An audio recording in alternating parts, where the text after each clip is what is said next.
তো কাকা নমস্কার। নমস্কার। জোরে বলবা, হ্যাঁ। তো কাকা, আপনার বাড়িতে কয়জন আছেন? চারজন। 4 জন আছেন। আচ্ছা, কে কে? আমার বউ আছে, ছেলে আছে, আচ্ছা বৌমা আছে। আচ্ছা, ঠিক আছে। তো আপনি হচ্ছেন প্রতিবন্ধী, আপনার প্রতিবন্ধকতা সার্টিফিকেটে কত আছে একটু দেখান তো।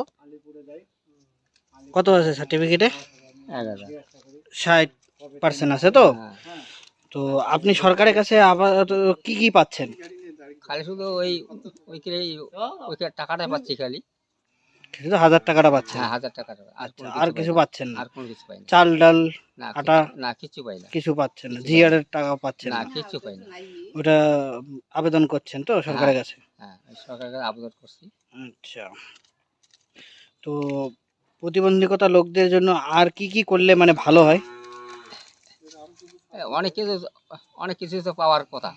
আচ্ছা, হ্যাঁ, ঘর টর? হ্যাঁ, ঘর, আরো টিউবওয়েল, আচ্ছা পায়খানা, বাথরুম। আচ্ছা হ্যাঁ, এর মধ্যে তো আরো অনেক কিছু আছে জিনিস পাওয়ার। আচ্ছা। তো আপনার তাহলে চাষবাস কি কিছু করেন? পারেন করতে? চাষবাস তো করতে পারি না আমি। আচ্ছা, চাষবাসও করতে পারেন না, না? চাষবাস করতে পারি না। আচ্ছা, কাজও মানে সেরকম না, কাজ করেন না? সেরকম করতে পারি না। আচ্ছা, সেরকম ব্যবসাও নাই? না, সেরকম ব্যবসা নেই। আচ্ছা, তো সরকারের কাছে আবেদন এবং বিভিন্ন কোম্পানি এবং বিভিন্ন সংস্থার কাছে আবেদন যে ইনি যে জিনিসগুলোর দাবি করলেন, ইনি যাতে সেই জিনিসগুলোর প্রাপ্য পায়েন সেই চেষ্টা করবেন। এবং কাকাকে অনেক ধন্যবাদ।